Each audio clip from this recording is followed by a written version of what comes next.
Om Gam Ganapati Namaha. Kaliyugada Kalpataru. Fourth Delight. Sri Vyasa Yati Sarvabhouma. Chapter 37. Service to Lord Srinivasa at Tirupati. The following evening, while Guru and disciple were conversing in private, the administrators of the monasteries brought King Narasimha Bhupala to the Guru's presence.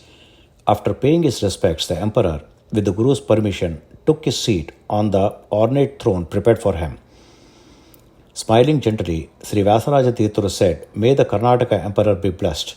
O king, our revered Guru has informed me of all the events that transcribed here during my travels. I am overjoyed. Our dreams have been fulfilled. This is a great fortune and joy for the empire." King Narasimha replied, "Gurudeva, all of this has been achieved because I followed your guidance. I firmly believe that I have been graced with such blessings solely due to the grace and blessings of both revered Gurus.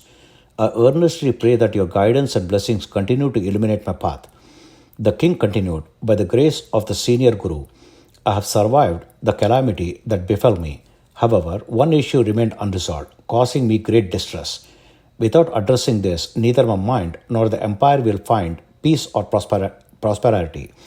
The senior Guru asked, "What is troubling you, O king?" King Narasimha replied, "Gurudeva, the matter of interrupted worship of Lord Srinivasa at Tirupati weighs heavily on my heart. It is because of me that the divine service had been halted, and this causes me sleepless nights. After the passing of the temple priests, I appointed capable individuals for worship, but they declined, citing a lack of courage to perform the sacred duties. Subsequently, the temple administrators sealed the sanctum sanctorum and confined the worship to Bhoga Srinivasa, the festival deity, in the outer hall. This arrangement was reported to me, but the divine worship has effectively ceased for months. No one dares to approach for worship. I am deeply anguished by this situation. I implore you, revered Gurus, to take charge of the temple administration and the worship rites of Lord Srinivasa, ensuring his grace once again shines upon all." Sri Lakshminarayana Muni replied, "Emperor, there is a noble person capable of undertaking this task and restoring divine grace. If he agrees, everything will proceed auspiciously." The king eagerly asked, "Who is this noble soul, Swami? Please tell me, and I shall fall at his feet and beseech him to undertake this responsibility." Sri Lakshminarayana Muni smiling gently, looked towards Sri Vyasaraja Tirtharu and said, "Behold, O king, it is none other than this royal Guru. Do you not recall from the Puranas how Prahlada, with his devotion and hymns, pacified Lord Narasimha, who once terrified the three worlds with his ferocity? Like Prahlada, Sri Vyasaraja Tirtharu has the ability to appease and gain the favor of Lord Srinivasa, ensuring his blessings for all. Prostrate before him and make your plea." Moved by these words, King Narasimha, overwhelmed with joy, prostrated before Sri Vyasarajaru and said, "O Gurudeva, let us heed the senior Guru's words.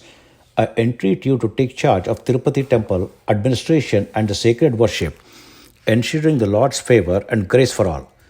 After a moment of contemplation, Sri Vyasaraja Tirtharu replied, "O king, with the will of Lord Hari and Guru's command, nothing is impossible.